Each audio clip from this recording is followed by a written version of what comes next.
Arte, Crónica de una pandemia, es el título que le he dado a esta exposición, creada por 22 de mis alumnos de la Academia de Arte que tengo en Vétera, en Valencia.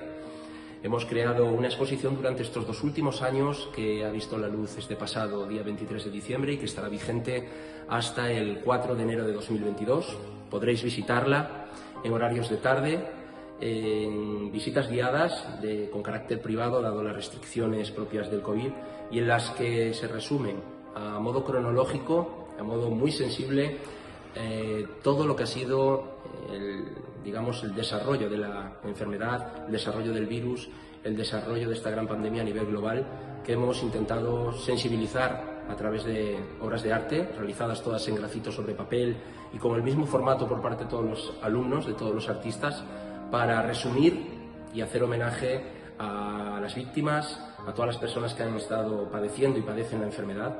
y sobre todo para dejar un testimonio y un legado artístico de compromiso y de sensibilización artística para que todas las personas que visiten y lleguen a la galería puedan ser testigos presenciales de esta gran colección de arte.